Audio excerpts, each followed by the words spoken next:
Oke, uh, Assalamualaikum warahmatullahi wabarakatuh. Selamat malam teman-teman sekalian.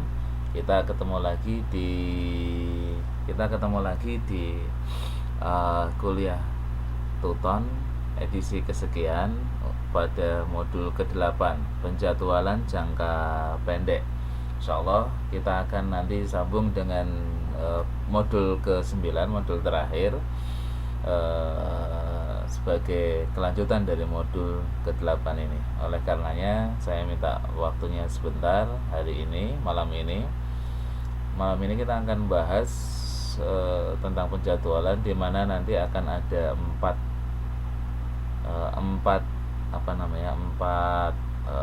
kegiatan belajar. Yang pertama adalah penentuan jumlah titik layanan, kemudian yang kedua urutan pekerjaan, minimasi dan maksimasi.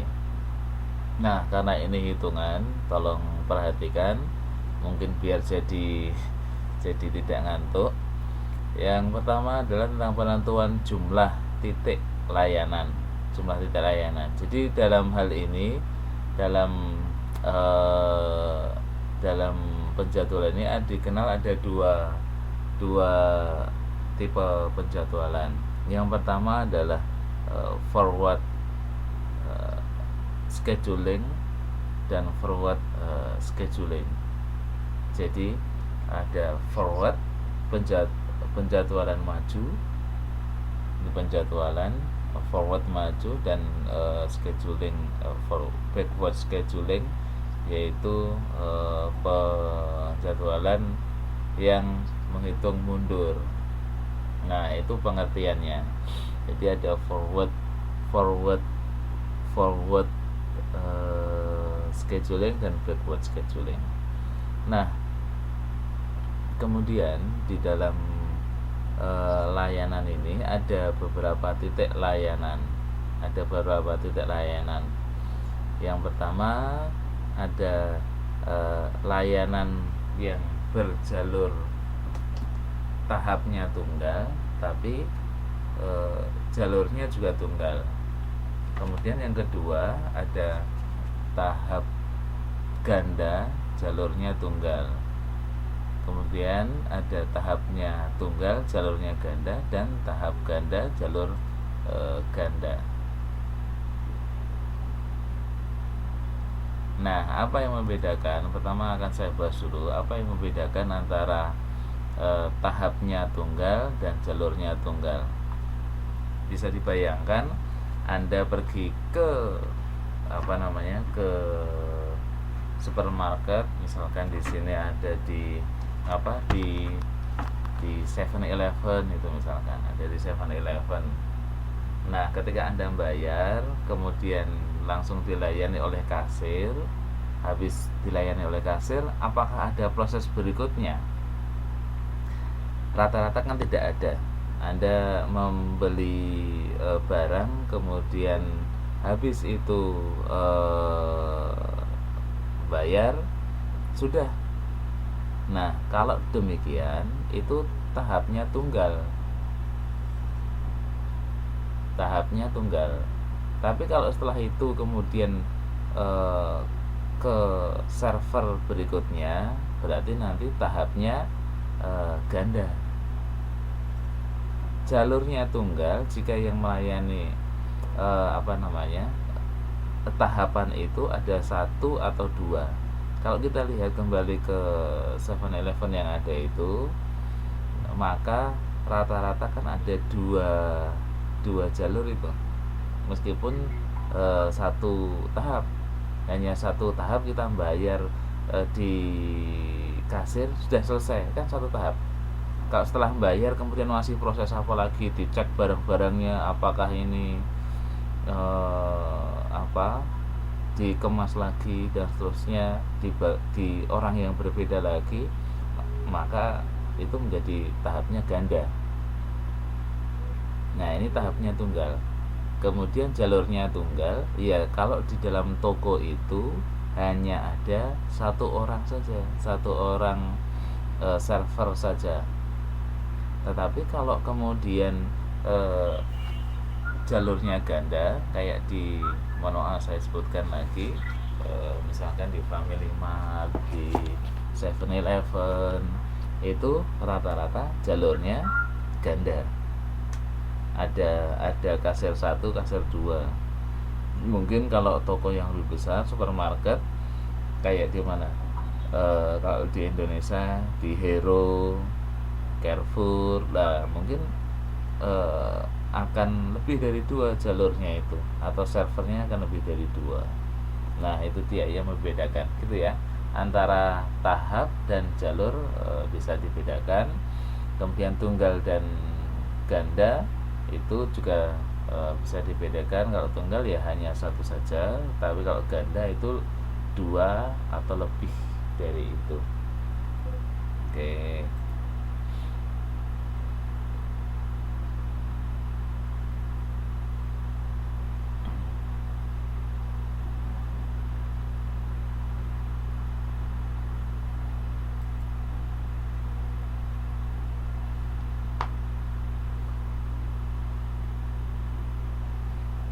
Kemudian kita akan menghitung titik layanan.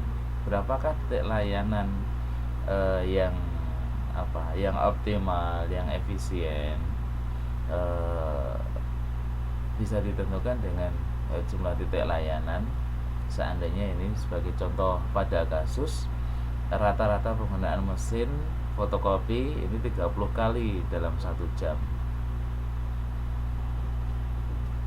Sementara rata-rata waktu fotokopi itu 3 menit. Rata-rata orang menggunakan fotokopinya 3 menit. Kalau yang pertama tadi, rata-rata menggunakan mesin fotokopi dalam 1 jam ini di dalam suatu kantor itu ada 30 kali. Nah, seandainya harga beli mesinnya 40 juta, umur ekonomisnya 5 tahun, tanpa ada residu depresiasi sebesar 8 juta per bulan. Nah, sekarang yang ditanya adalah jumlah titik layanan. Berapa biaya pemeliharaan per tahunnya? 10 juta. Berapa titik layanan yang paling ekonomis?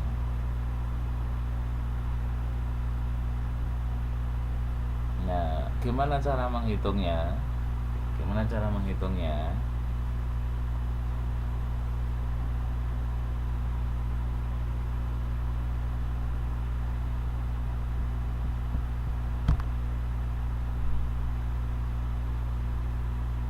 Ya, kita bisa menghitung seandainya ada tambahan data di sini. Jika 2 channel, maka waktu dalam sistem 0,1143. Kalau jumlah titiknya pelayanannya 3 channel, maksudnya ada 3 mesin fotokopi, waktu dalam pelayanan 0,0579. Maksud waktu di dalam pelayanan itu.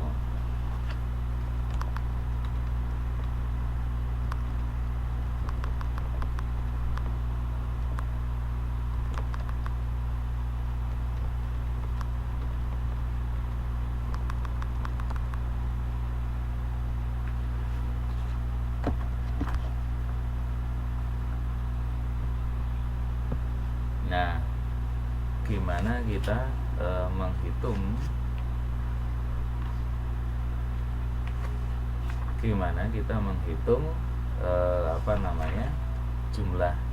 jumlah mesin fotokopi yang akan kita sediakan di dalam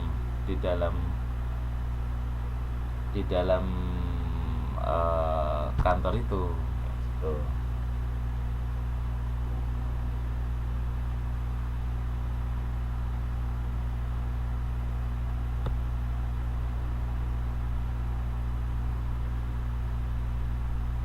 Nah, kita bisa melihat pada waktu di sini, pada tabel di sini ada 2 channel, ada 3 channel dan seterusnya. Nah, di dalam channel-channel ini nanti akan ada waktu dalam sistem yang tadi itu W. Nah, kalau waktu dalam sistem tadi itu 0,1143, kemudian berapa waktu dalam sistem per jamnya? Nah, tinggal dikalikan dalam satuan jamnya. Oke, jadi gimana hitungnya?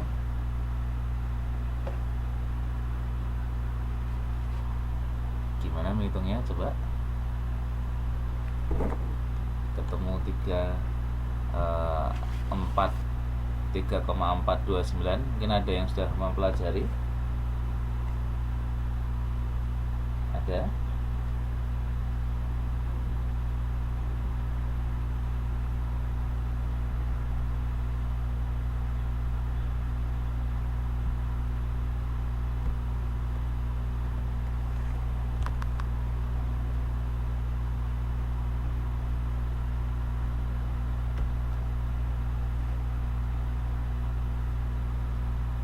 Halo? Ada? Nah, tadi kan diketahui di dalam 1 jam ini mesin rata-rata penggunaannya adalah sebanyak 30 kali 1 jamnya. Maka ketika dalam dalam 2 channel waktu dalam sistemnya 0,1143, maka ya tinggal 0,143 ini dikalikan dengan 30 sehingga ketemunya adalah 3,429. Nah, kemudian berapa waktunya per tahun? Ya dikalikan dengan hari kerjanya itu. Hari kerjanya itu dalam 1 tahun berapa? Di sini diketahui tidak? Nih, 300 hari per tahun, sehingga tinggal dikalikan saja 300 kali 3,3429 sehingga ketemunya adalah 8.229.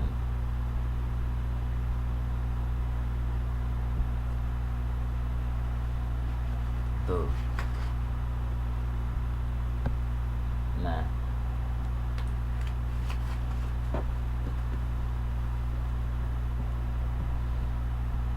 Nah, di dalam channel-channel yang ada ini ada 2 mesin, 3 mesin, 4 mesin, 5 mesin dan seterusnya. Kita sudah menghitung. Ini data yang diketahui oleh dari buku. Kemudian kita bisa menghitung per waktu dan per jamnya. Nah, kita bisa menghitung juga kebutuhan jumlah titik layanan. Kalau kita menyediakan dua titik layanan, maka waktu dalam sistem per jamnya sekian. Kalau waktu dalam sistem per tahunnya adalah 8.000. Kemudian kalau 3 mesin, maka ini waktu dalam sistem per jamnya sekian. Nah, itu dia. Kemudian kita bisa menentukan nanti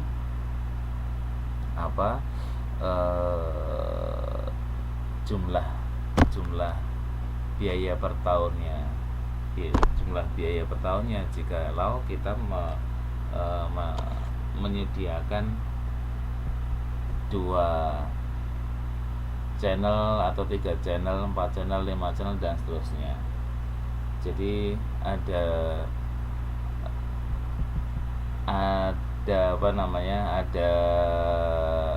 2 mesin fotokopi, maka waktu dalam sistem per tahunnya 8.229. Kalau seandainya biaya per jamnya adalah 15.000, tadi diketahui 15.000, maka biaya per tahunnya adalah sekian. Ketika kita menyediakan tiga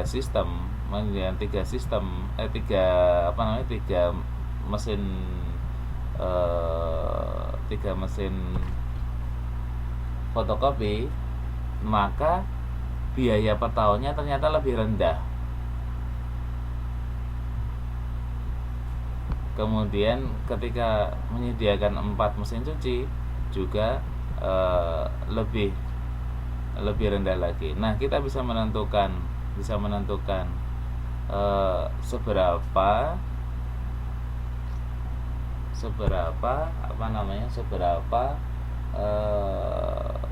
besar mesin fotokopi yang akan kita sediakan. Gitu.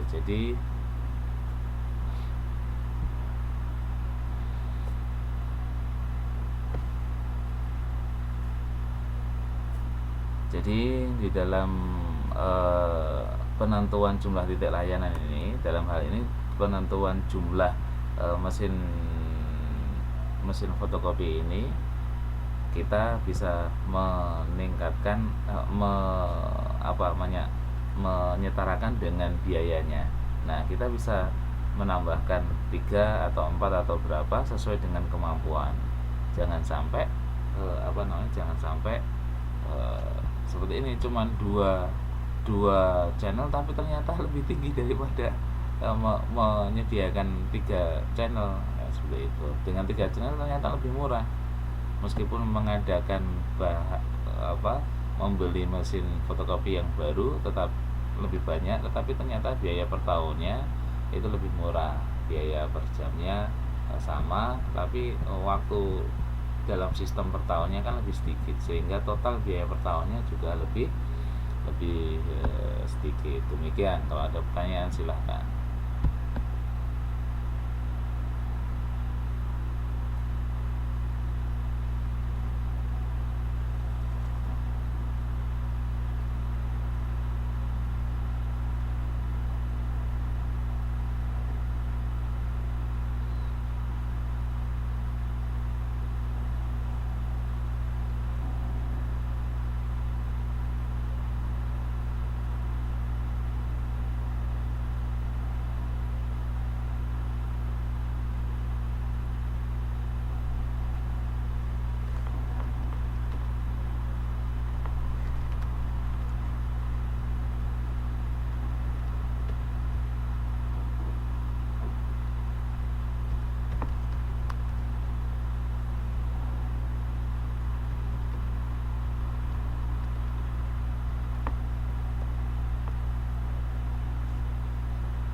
Nah,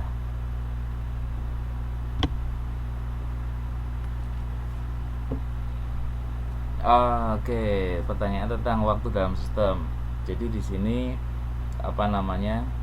Jadi di sini itu sudah diketahui di dalam bukunya, sudah diketahui. Nah, nanti kalau misalkan pengen mencari waktu dalam sistemnya, kita bisa menghitung. Biasanya orang IE-nya atau Industrial Engineering-nya akan menghitung dengan stopwatch, kemudian diambil mu-nya, diambil rata-ratanya selama pelaksanaan itu. Tetapi kalau dalam kasus di sini, di dalam soal ini itu sudah diketahui. Jadi di sini, di dalam sini ini sudah diketahui yang 0,1143 dan seterusnya. Itu di buku, di modul sudah diketahui. Kalau di dalam prakteknya nanti bisa dihitung sendiri dengan menggunakan penghitungan waktu, baik nanti dengan menggunakan stopwatch dan alat jenis lainnya, sehingga ketika dalam rentang waktu tertentu itu ada berapa waktu untuk waktu di dalam sistem itu. Kalau kemudian per jamnya satu jamnya ada berapa puluh kali. Dalam kasus ini kan ada 30 kali. Ada 30 kali. Nih, ada 30 kali 30 kali per jamnya, sehingga nanti waktu dalam sistem per jamnya ya 30 dikalikan waktu dalam sistem ini. Jadi 0,1143 dikalikan dengan 30, ketemunya 3,429.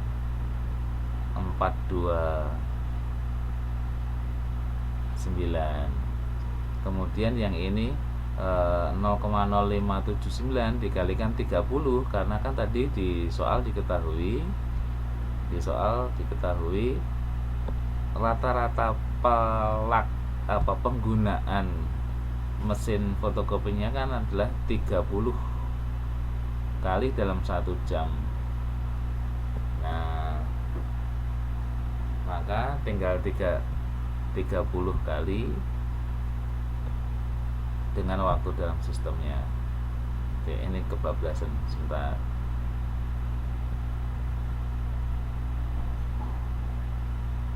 Nih, 30 kali dalam 1 jam. Nah, tinggal dikalikan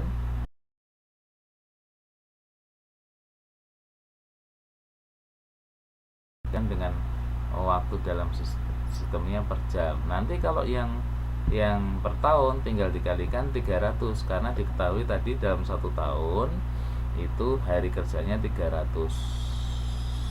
hari, sehingga ketemunya ini 300 hari, karena ada hari libur, hari Minggu, Sabtu Minggu libur, sehingga waktu dalam setahunnya adalah 300 itu.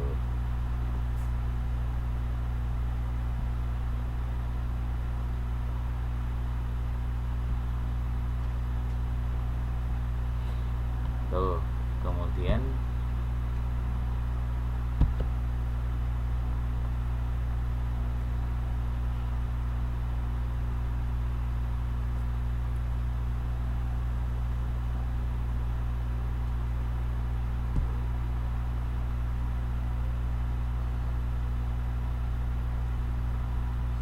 dalam penentuan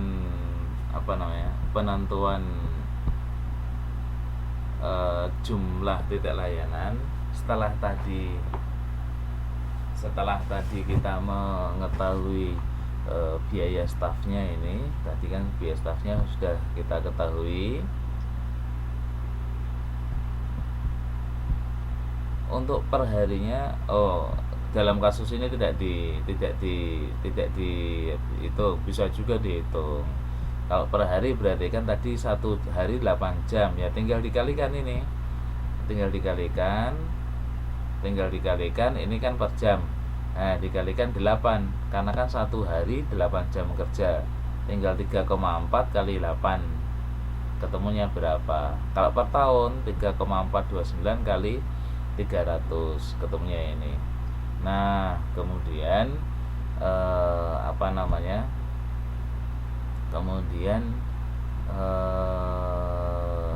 setelah kita ngetahui ini biaya per tahunnya, ini adalah biaya tenaga kerja kita, biaya stafnya ini 125.444.000. Nah, ini biaya stafnya. Sementara biaya mesinnya, satu mesinnya 18 juta. Kemudian kalau 2 mesin 36 juta. Kalau 3 mesin 54 juta, 4 mesin 72 juta, dan seterusnya. Nah, berapa jumlah biaya totalnya? Jumlah biaya totalnya adalah biaya tenaga kerja kita, biaya stafnya 123 ditambah dengan 36 juta, ketemunya 159. Yang 3 mesin 62 juta ditambah 54 juta, ketemunya adalah 116 juta. Sehingga ternyata dengan pengadaan 3 mesin ini malah justru lebih ekonomis dibanding pengadaan mesin sebanyak 2 mesin.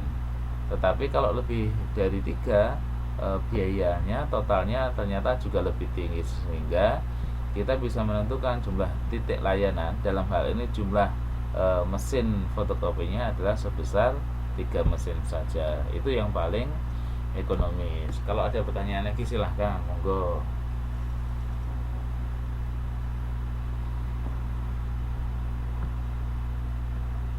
Oke, kalau tidak, kemudian kita lanjutkan tentang penentuan urutan pekerjaan.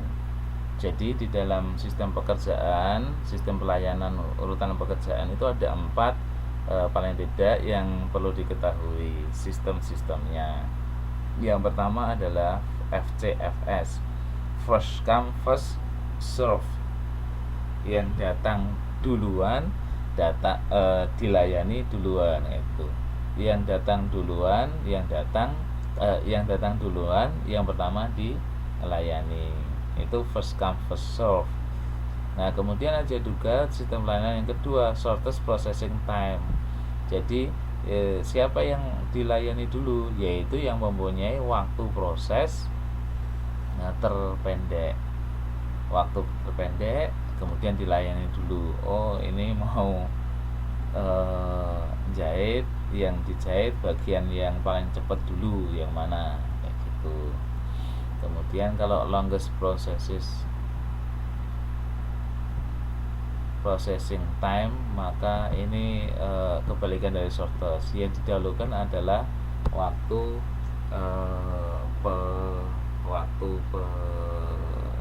pemrosesan yang paling lama, itu kita dahulukan. Kemudian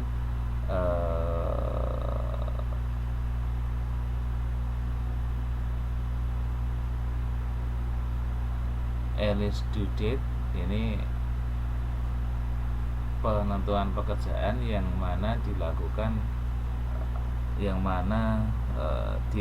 pada pada tagihan yang paling awal. Yang due date ini jatuh temponya paling awal, itulah yang paling didahulukan. Itu yang kita layani terlebih dahulu, kita laksanakan dulu, itu earliest due date. Oke.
Mohon maaf sebentar ya, saya ini dulu sebentar. Oh iya, sebentar.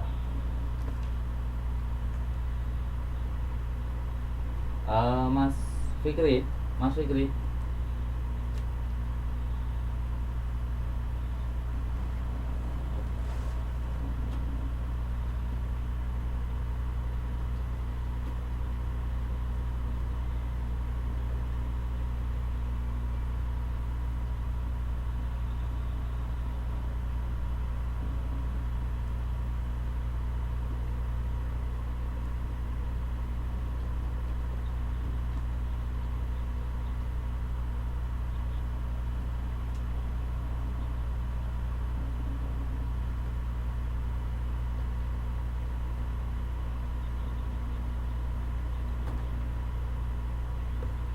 Oke, mohon maaf sebentar. Ada kendala sebentar ya.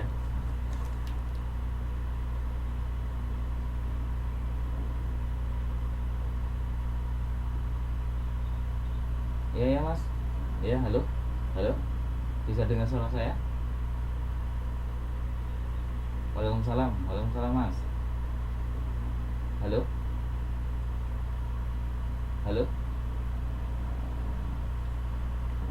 Halo, bisa dengar? Halo?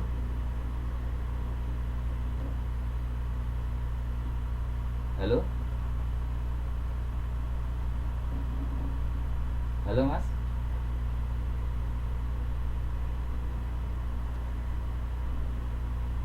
Halo?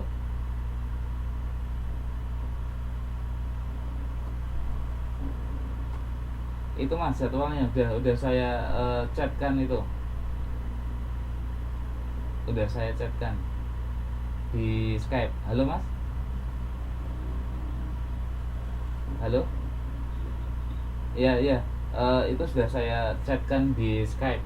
Bisa dibaca? Yang hari ini tanggal 21. Kemudian ya, yang tanggal 7 November kalau nggak salah itu hari Jumat. Itu ada jadwal siaran nggak itu ya? Nggak ada. Nah, apa? Iya, setengah 8 lagi. Iya. Oke Mas. Apa? Maka dua satunya juga hari Jumat juga. Kemudian untuk yang apa namanya, yang apa itu, yang Desember kalau nggak salah hari Ahad. Ya, ya, yang Desember kalau nggak salah hari Ahad ya. Mm-mm. Oke, terus kalau bisa minta rekamannya Mas ya. Tadi ada beberapa yang apa belum mendengarkan, bisa nanti kami bagi linknya sehingga nanti biar dia mendengarkan sendiri.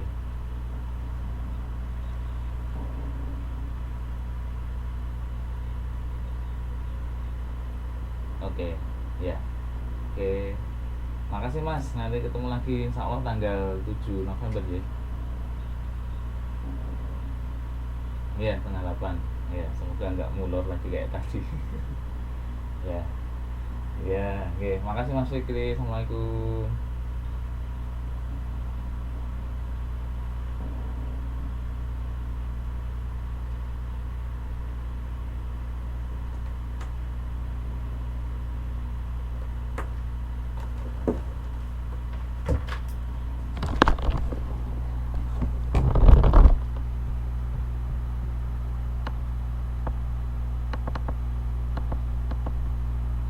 Ya, ya, mohon maaf tadi ada Skype masuk, jadi saya balas dulu. Mohon maaf ya, mohon maaf.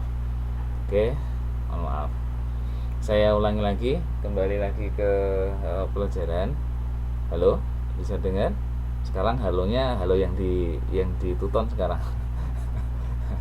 Ya, tadi ada Skype masuk. Jadi tadi ada 4 proses sistem layanan. Yang pertama adalah FCFS, yaitu first come first serve. Siapa yang datang duluan dia yang kita layani. Kemudian shortest processing time, waktu proses terpendek, kemudian diurutkan yang dilayani. Kalau longest processing time itu waktu pelayanan yang terpanjang, itu yang didahulukan dilayani. Waduh, ini kayaknya prosesnya lama ini, ya udah aku duluin deh. Nah, kayak gitu.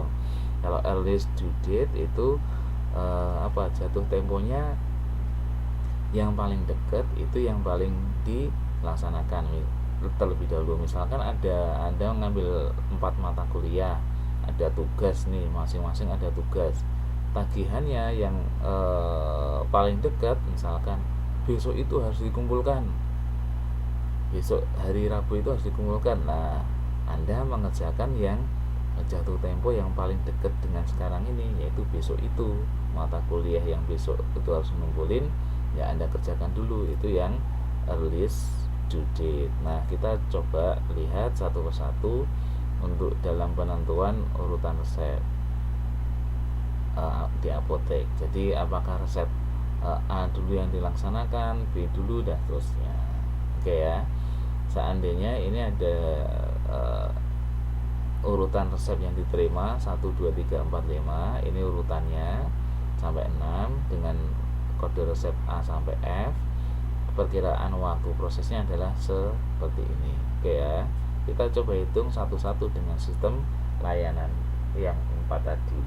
Apakah yang FCFS itu yang terbaik ataukah yang mana yang terbaik? Nah, itu kita bisa menghitungnya. Yang pertama dengan FCFS, first come first serve, siapa yang datang duluan dia yang dilayani. Nah, ini resep A, B, C tadi waktu prosesnya diketahui. Di modul disampaikan untuk supaya amannya, petugas apotek tadi mengatakan nanti selesainya 3 kali dari waktu prosesnya yang real, supaya si orang ini nggak menunggu lama. Jadi disampaikan waktu prosesnya itu 3 kali. Jadi kalau waktu prosesnya 60 menit, maka dia janjiin untuk selesai dalam 180 menit. Nah, sehingga semuanya dikalikan 3, ini 15, 45, 30 jadi 90 dan seterusnya ya. Nah, kemudian selesai beneran kapan? Untuk A, ya 60 menit. Apakah ada keterlambatan dari proses resep A? Ya nggak ada, karena dia janjinya 180 menit tapi selesai 60 menit. Jadi kan nggak ada terlambat. Kemudian yang B, proses yang B, waktu prosesnya adalah 15 menit, janjiinnya adalah 45 menit. 45 menit ke depan tolong diambil. Sudah jadi. Nah, ternyata kalau first come first serve kan ini setelah resep A selesai baru, sehingga 60 tambah 15 ketemunya 75. Nah, sementara dia janjiinnya 45 menit yang akan datang, sementara jadinya 75 menit yang akan datang, sehingga apa? Terjadi keterlambatan 30 menit. Si pasien ini nungguin resep obatnya jadi itu nunggu sebanyak 30 menit. Pasien yang punya resep C, dia waktu prosesnya 30 dijanjiin nanti ya tolong diambil 90 menit yang akan datang. Nah, ternyata selesainya kapan? Selesainya adalah 75 menit yang resep B selesai. Habis resep B selesai, dia ngerjain resep yang C 30, sehingga selesai dalam 105 menit. Sehingga apa? Terlambat juga. Ini 105 dikurangi 90 menit, terlambat 15 menit.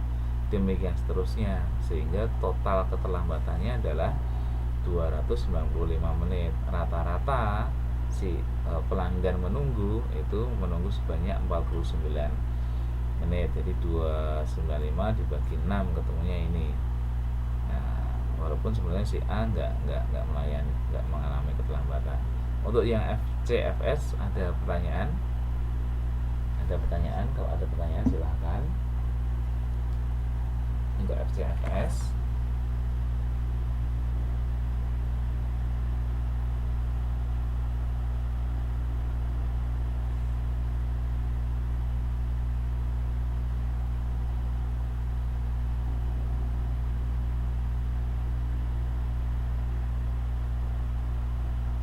nggak ada pertanyaan. Oke, kalau nggak ada pertanyaan kita lanjutkan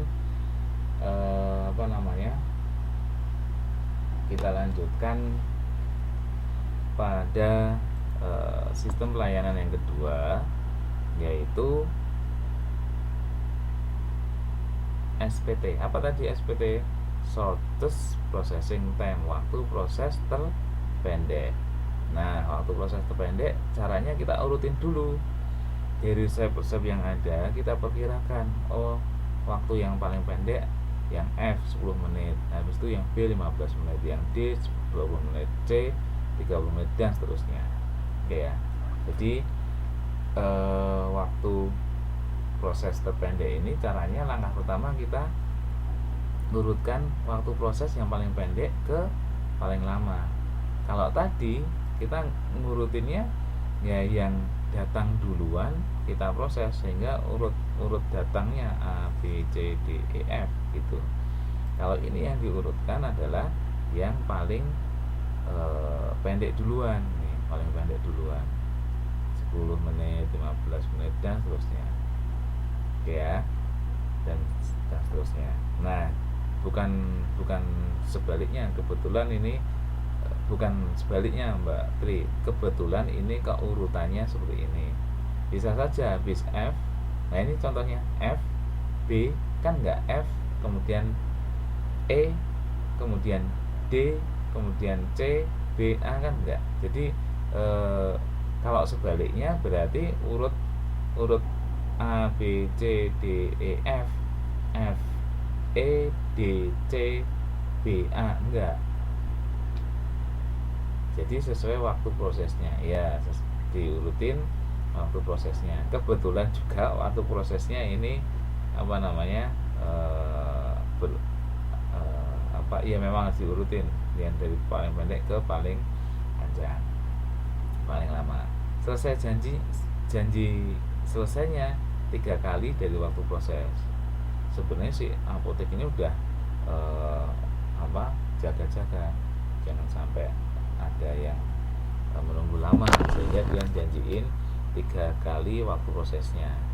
Meskipun waktu prosesnya 10 menit, tapi dia janjiinnya 30 menit. Oke, kita lihat satu-satu. 10 menit waktu prosesnya, dia janjiin 30 menit. Selesai ya 10 menit, waktu prosesnya cuma 10 menit. Kemudian ada keterlambatan enggak? Ya enggak ada, karena kan si apotekernya sudah selesai 10 menit yang akan datang, si pasiennya ini menunggunya 30 menit yang akan datang. Jadi sebelum dia datang sudah jadi, atau kalau dia pun nunggunya nggak sampai 30 menit, sehingga dengan kata lain dia tidak ada keterlambatan dari pihak apotek. Kemudian yang kedua 15 menit resep D. Kapan ngerjainnya? Ngerjainnya setelah proses resep F selesai tambah 15 sehingga 45 menit. Dia janjiin 45 menit dari sekarang misalkan.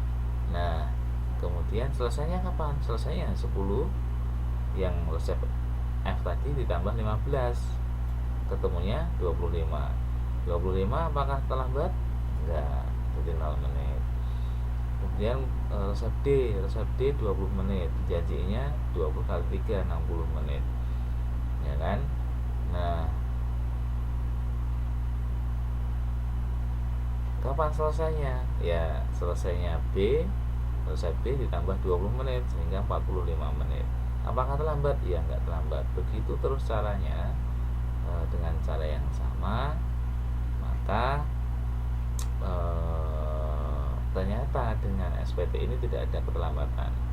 Ini tadi 45 ketemunya dari 15 kali 3 ya, sama dengan 45. Sehingga ternyata dengan metode short test process time ini nggak ada pasien yang menunggu lama ketika dijanjiin mohon maaf ini obatnya banyak, sehingga nanti dalam 3 jam ke depan baru selesai. Ya kan, orangnya bisa pergi dulu, pulang ke rumah atau kemana, habis itu 3 jam kemudian dia datang lagi ke sini dan nggak nunggu, karena ternyata pas ketika dia datang dia juga apotekernya selesai, jadi nggak ada keterlambatan. Oke. Kemudian yang selanjutnya adalah LPT atau longest processing time, waktu proses yang paling lama yang dia selesaiin dulu, kayak gitu. Maka caranya adalah diurutin dari yang paling lama kemudian ke paling yang terendah. Nah, janjinya kapan? Ketika 60 menit ke prosesnya, maka 180 menit dia janjiinnya. Selesainya kapan? Selesainya 60 menit. Karena memang waktu prosesnya itu terlambat enggak? Ya enggak. Janjinya 3 jam kemudian, sekarang baru 1 jam udah selesai, ya kan? Kemudian resep yang kedua B 45 menit, dia janjiinnya 135 menit. Selesainya kapan? Ya 60 tambah 45, ketemunya 105 menit. Lambat enggak?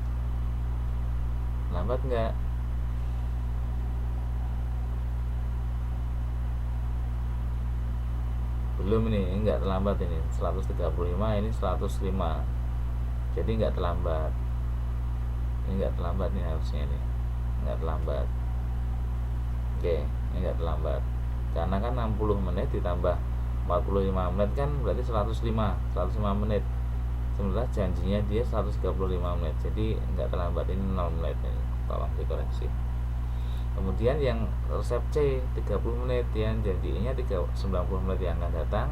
Nah 100 menit ke 105 dia baru buat resep C, sehingga waktu prosesnya ditambahkan dengan 30, selesainya pada menit ke 135. Pada menit ke 135 ini baru selesai, sementara dia janjinya nanti ya 1,5 jam lagi datang atau 90 menit lagi datang, ternyata nunggunya 45 menit. Yang D 20 menit, yang janjinya 1 jam. Nah, selesainya kapan? 135 ditambah 20, ketemunya 155. Janjinya cuma 1 jam, sehingga telat. Nah itu ternyata total keterlambatannya 425 menit dan rata-ratanya 70 menit.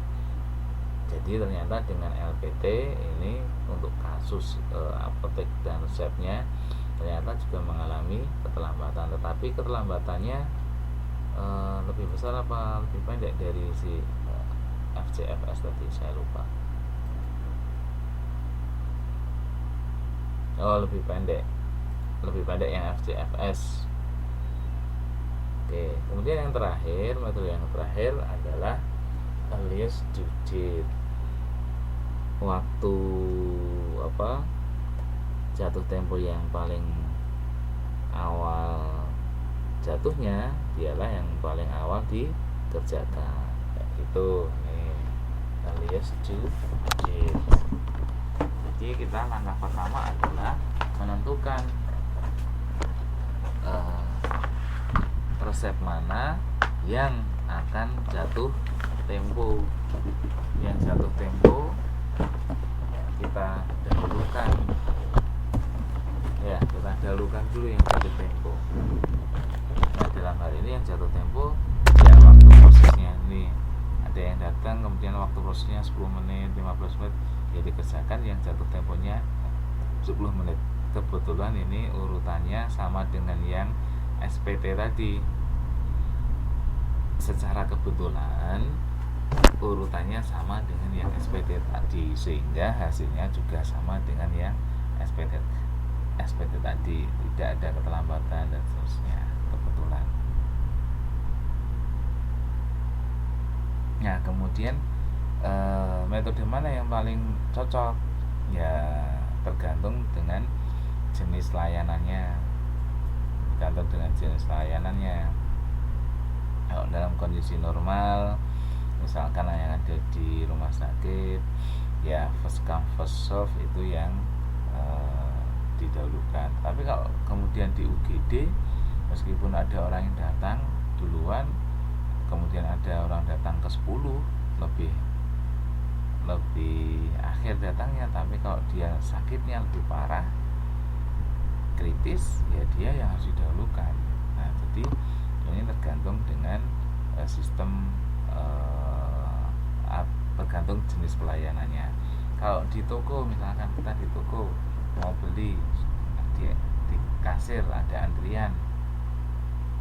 Nah biasanya kalau dalam kasir di toko-toko itu taruh misalkan di 7-Eleven atau Family Mart, metode apa yang digunakan, sistem apa yang digunakan? Apakah first come first serve, apakah earliest due date, ataukah SPT, ataukah LPT, yang mana?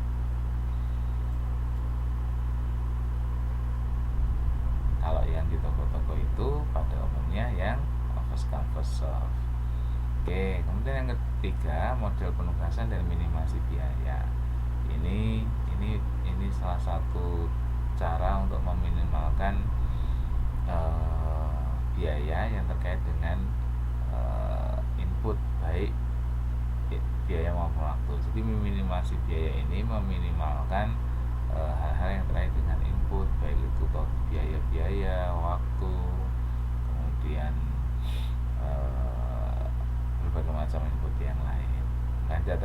tentukan adalah jumlah tugas, jumlah karyawan, ukuran kesuksesannya adalah minimasi terhadap suatu biaya atau minimasi terhadap waktu, kemudian tujuan penyelesaiannya.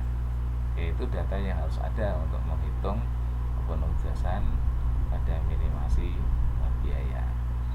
Nah, prosedurnya ada 4. Pertama adalah pengurangan per baris, kemudian pengurangan per kolom, kemudian kita lakukan tes optimasi, kemudian kita tugaskan. Oke, dalam kasus ini nanti konsep yang ini jumlah tugas atau jumlah pekerjaan itu harus sama dengan jumlah karyawan. Jadi kalau ada 5 pekerjaan ya harus ada 5 karyawan. Dalam hal ini yang kita pelajari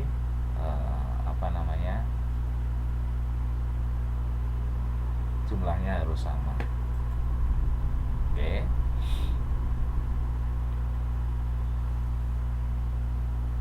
Kemudian ini contohnya ya, contohnya adalah ini model penugasan dan minimasi biaya. Jadi ada karyawan 1 sampai 5, jumlah karyawannya ada 5, kemudian tugas-tugasnya juga ada 5, tugas-tugasnya juga ada 5, karyawannya ada 5, tugasnya ada 5. Kalau si karyawan 1 ini mengerjakan tugas pertama, dia membutuhkan waktu 9 menit, misalkan ini satuannya misalkan menit ya. Kemudian kalau karyawan 2 mengerjakan tugas 1 8 menit, karyawan 3 mengerjakan tugas 2 9 menit, dan seterusnya. Nah, langkah pertama tadi adalah ini pengurangan baris, pengurangan per baris. Caranya adalah cari dalam satu baris ini angka yang paling kecil, angka yang paling kecil. Jadi dalam baris pertama ini yang paling kecil 8, baris kedua yang paling kecil 7, dan seterusnya. Nah, nanti semua angka di dalam baris ini dikurangi oleh angka terkecilnya yang ada dalam baris tersebut. Kalau di sini ya 9 kurangi 8, 9 kurangi 8, 8 kurangi 8, 8 kurangi 8, 9 kurangi 8. Jadi ketemunya 11001. 11001. Demikian juga untuk yang baris kedua sampai baris kelima. Misalkan di baris kelima ya, paling kecilnya ya semua dikurangi angka terkecil. Jadi ini tolong perhatikan, ini bab modul 9 dan modul 8 ini hitungan. Jadi tolong diperhatikan. Mungkin justru malah nggak ngantuk kalau ada hitungan, tolong perhatikan ya. Jadi untuk karyawan 5 ini kalau mengerjakan tugas 1 9, tugas 2 8 menit, tugas 3 7 menit, tugas 4 7 menit, dan tugas 5 8 menit. Nah, dikurangi dalam baris ini angka yang paling kecil adalah 7. Maka 9 kurangi 7, 8 kurangi 7, 7 kurangi 7, 7 kurangi 7, 8 kurangi 8. Gitu. Kalau yang ini angka paling kecil kebetulan juga 7, maka dikurangi 7 semuanya dalam satu baris itu. 8 kurangi 7, 9 kurangi 7, 7 kurangi 7, 7 kurangi 7, 8 kurangi 7. Dikurangi, jadi tiap baris dikurangi dengan angka terkecil pada baris tersebut. Bukan angka terkecil dalam kolom ini, bukan. Kalau dalam kolom ini ya berarti nanti 9 kurangi 7 semuanya kurangi 7. Enggak gitu. Tapi setiap baris dikurangi dengan angka yang paling kecil di barisnya. Sehingga kalau ini hasilnya berapa? 2 1 0 0 1. Itu 2 1 0 0 1. Nih. Ya, jelas ya. Nah, kalau sudah, kemudian ini tadi pengurangan per baris. Langkah kedua pengurangan per kolom. Langkah kedua pengurangan per kolom. Caranya bagaimana? Caranya sama, tapi sekarang per kolom. Setelah per baris, kemudian langkah kedua pengurangan per kolom. Caranya ya sama. Lihat angka paling kecil di tiap-tiap kolom, kemudian dikurangi dengan angka yang paling kecil itu. Kalau ini 1 berarti paling kecil 1 berarti dikurangi 1 kurangi 1, 1 kurangi 1, 1 kurangi 1, 1 kurangi 1, 2 kurangi 1, kayak gitu. Kalau 0 ya jelas sudah, ini 0 0 0 0 0 0 1 0 0 kayak gitu. Nah contohnya yang T1 ini ya, maka T1 kolom T1 ini hasilnya nanti pengurangan per kolomnya adalah 0 0 0 0 1 kayak gitu. Yang lain juga caranya sama. Ini 0 0 0 0 1, kita lihat 0 0 0 0 1 ya kan. Oke. Nah itu langkah kedua. Langkah ketiga itu tes optimisasi. Dites, dioptimisasi apakah itu sudah optimal belum. Nah kita lihat caranya. Tes optimisasi adalah membuat garis yang melalui 0, semua yang 0 ini seminimal mungkin melalui 0 ya. Saya ulangi, membuat garis baik bisa horizontal maupun vertikal, tapi nggak boleh diagonal seperti ini, miring kayak gini nggak boleh. Yang mana tiap jumlah garisnya kalau bisa minimal sesedikit mungkin, tetapi garis tersebut harus melalui 00-nya ini. 00-nya ini harus terlalui semua, harus dilalui semua kayak gitu, harus dilalui semua. Nah coba ini sekarang garisnya horizontal 1 2 3 4 5, kan 0-nya terlewati semua. Jadi membuat garis bisa horizontal bisa vertikal yang melewati 0, sehingga semua angka 0 ini terlewati oleh garis, dan sebisa mungkin garisnya itu yang paling minimal. Nah kapan itu optimal?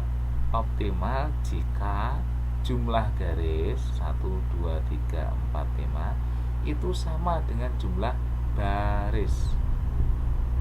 Barisnya ada 1 2 3 4 5, ada 5 baris. Nah kalau jumlah garis ya, jumlah garis itu sama dengan jumlah baris, maka optimal. Jumlah garis sama dengan jumlah baris, maka sudah optimal. Nih. Wah itu kok udah tak bantuin ngetik malah ketikannya salah. Ini kursornya ke pencet nih, touchpadnya ini. Jumlah garis itu sama dengan jumlah baris. Nih saya ulangi, jumlah baris sama dengan jumlah garis, maka dia optimal. Jumlah garis yang minimal loh ya, dengan catatan jumlah barisnya dengan catatan jumlah barisnya yang minimal. Nah ini apakah sudah paling minimal? Yang kita reka-reka 1 2 3 4 5 6. Kalau kayak gini jadinya 6. Kalau kayak gini 1 2 3 4 5 jadinya 5. Jadi ternyata kalau memang sudah sama barisnya, jumlah garis sama dengan barisnya, maka itu minimal. Kemudian kita melakukan penugasan. Penugasannya ada pada yang 00 ini, nggak bisa yang selain angka 0. Kalau kita menugaskan suatu tugas kepada karyawan yang ada angka selain 0-nya, maka tidak optimal nanti, biayanya nggak minimal. Kalau waktunya nggak terpendek, waktunya nggak minimal juga gitu. Jadi harus pada angka 0, terserah mana aja sama aja. T1 untuk K2 boleh, T2 dibalik untuk K1 boleh, nanti hasilnya akan sama. Total waktunya adalah 39 sama. gitu ya. Prinsipnya dikasih pada tugas dan karyawan yang di sini angkanya 0. Nanti habis itu dibalikin. Jadi misalkan sesuai ini, T karyawan 1 untuk T1, karyawan 2 untuk T2, karyawan 3 untuk T3, karyawan 4 untuk T4, karyawan 5 untuk T5. Nah, di sini tadi angkanya berapa? Di sini angkanya 9. Coba ingat-ingat ya. Ini K1 T1 itu panjang banget. Nah, K1 T1 kan 9, K2 T2 8, K3 T3 7. Jadi 9, 8, 7. Coba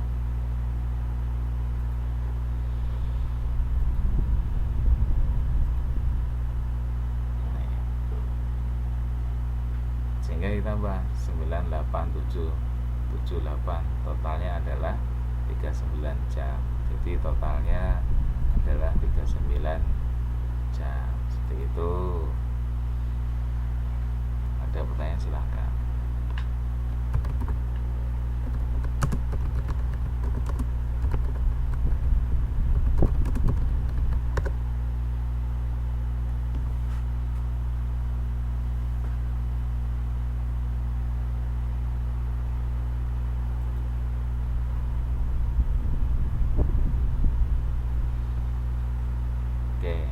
Yang keempat, pada maksimasi. Kalau output yang dimaksimasi adalah pendapatannya, profitnya, labanya, ya di maksimasi. Kalau minimasi, jadi minimalkan adalah inputnya. Caranya bagaimana? Caranya hampir sama, cuma beda pada langkah pertama, yaitu pada pengalihan dengan minus 1. Langkah selanjutnya sama. Oke ya. Kita lihat di sini contoh pada kasus maksimasi output. Misalkan maksimasi pendapatan karyawan 1 untuk mengerjakan pekerjaan 1 dia bisa mendapatkan 20.000, karyawan 2 25.000, dan seterusnya. Ini datanya. Langkah pertama tadi apa? Langkah pertama adalah mengalihkan dengan minus 1. Jadi data yang tadi ini kita kalikan dengan minus 1 semua, sehingga ketemunya ini. Nah, ketemunya ini. Kemudian langkah kedua tadi apa? Pengurangan baris.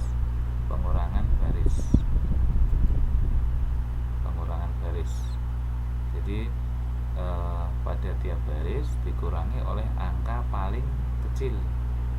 Angka paling kecil berapa ini? Min 20, min 25, 20, min 20, min 20. Angka paling kecil ya min 25.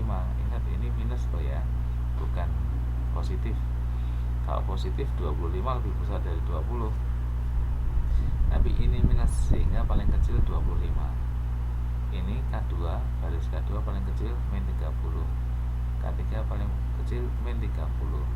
Sekali lagi ingat, ini negatif, sehingga yang paling kecil adalah untuk kasus baris K5 yang paling kecil min 30. Tuh. Kemudian kita lakukan pengurangan baris dengan angka paling kecil. Angka paling kecil min 25, sehingga sini jadinya berapa? Min 20 kurangi min 25 sama dengan 5, 0, 5, 5, 5. Ya, 5, 0, 5, 5, 5. Kalau sudah, kemudian pengurangan per kolom. Ini per kolom. Cari angka terkecil. Kalau angka terkecil 0 ya 0. Udah, ini tetap hasilnya karena ada 0. Nah ini kita lihat 5, 10, 10, 10, 5, paling kecil 5, sehingga di sini nanti P3 hasilnya adalah 0, 5, 5, 5, 0, 0, 5, 5, 5, 0 gitu. Ini 0, 5, 0, 0, 5. Nah, tuh 0, 5, 5, 5, 0, 0, 5, 0, 0 dan seterusnya. Kalau udah pengurungan per kolom, cara selanjutnya apa? Tes optimisasi. Coba tes pertama. Ini 1, 2, 3, 4, 5. Yang caranya sama dengan, ya caranya sama, cuman beda yang di langkah pertama. Langkah pertama dikalikan dengan minus 1. Setelah itu sama caranya, persis sama. Jadi Mbak Tri, cuman beda di langkah pertama tadi. Saya ulangi ya.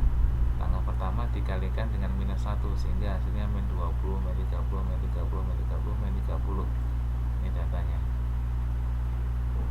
Dikalikan min 1 jadi min 20, min 30, min 30, min 30. Seperti itu.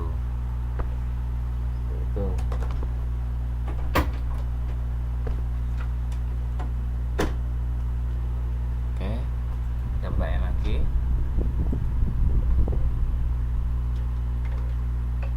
Nah, langkah selanjutnya adalah optimisasi. Sebentar, saya klikkan dulu. Nah, nih optimisasi. Langkah keempat adalah optimisasi. Kita lihat, kita buat garis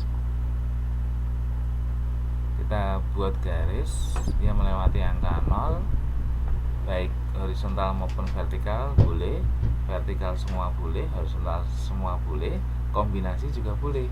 Yang penting dicari jumlah garis yang paling sedikit. Nah, nanti jumlah garis yang paling sedikit itu sama enggak dengan jumlah baris. Kalau udah sama, maka optimal. Nah, kita lihat ini. Kalau mendatar semua, jumlah barisnya adalah 5. Jumlah garisnya juga 5.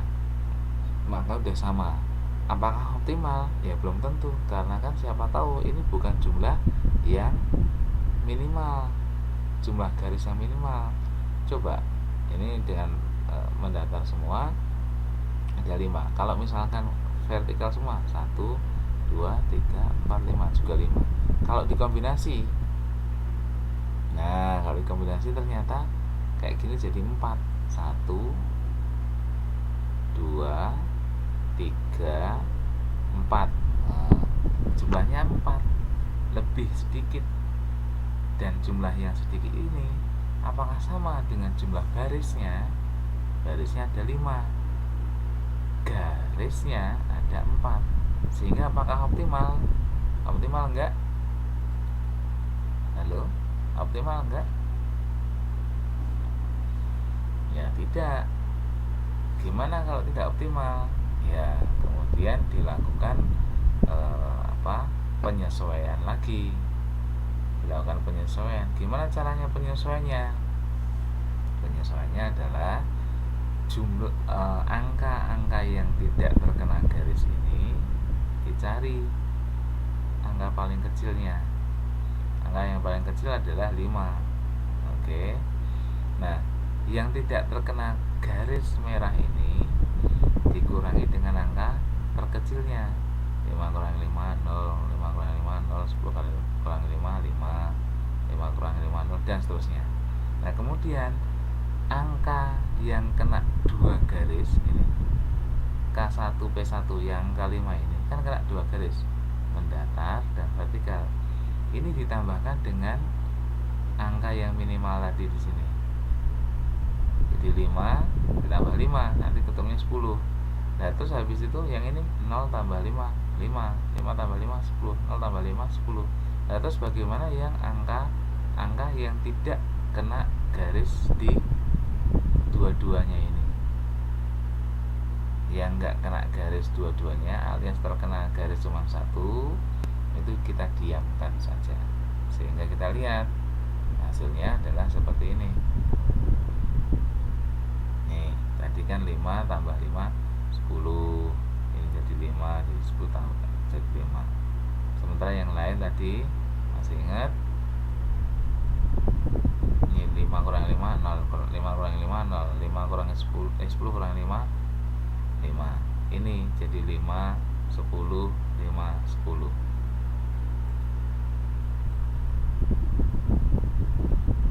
5 10 5 10 ya kan? Ya. Kalau sudah kita lakukan optimisasi.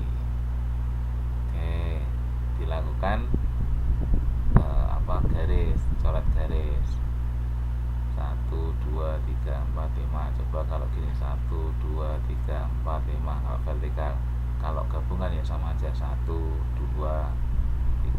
3 4 5 6 7 malah jadi 7. Nah, ternyata setelah dilakukan perubahan angka itu tadi sudah optimal. Kalau sudah optimal karena jumlah garis sama dengan jumlah baris, maka langkah terakhir adalah penugasan karyawan. Sekali lagi, bisa saja penugasannya adalah pada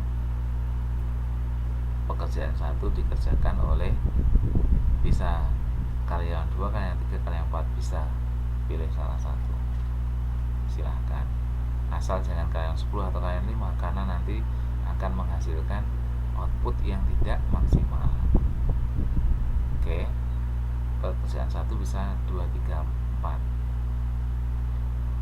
Nah, kita pilih karyawan 4 misalkan. Oke, karyawan 4, kemudian karyawan 1 untuk P2, 3 untuk karyawan 2, dan seterusnya. Sehingga tadi kita isikan lagi P1 K4 berapa? P1 K4 adalah berapa tadi? Angka aslinya, angka awalnya masih kita kembalikan lagi.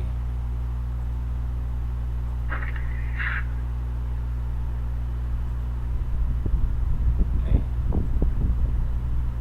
K1 P4 P1 K4 30 ya. Oke, dan seterusnya nanti ya, dikembalikan pada data awalnya.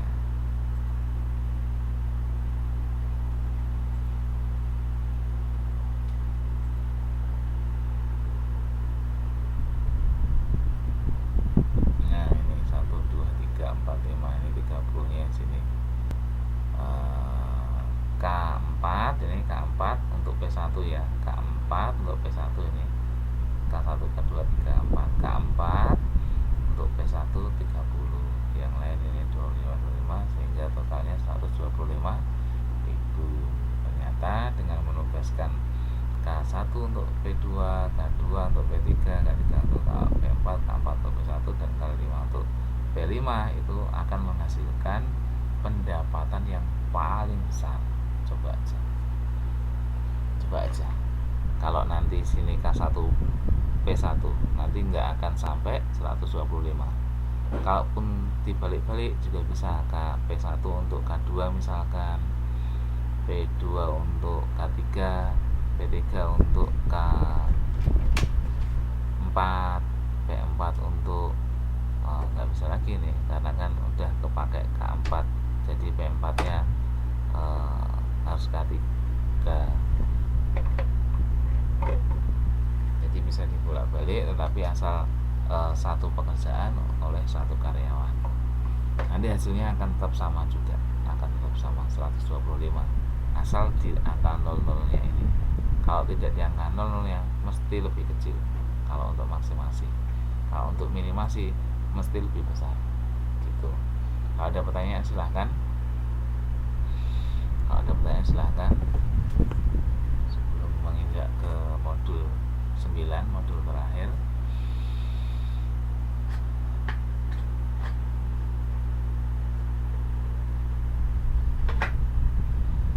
Tidak ada.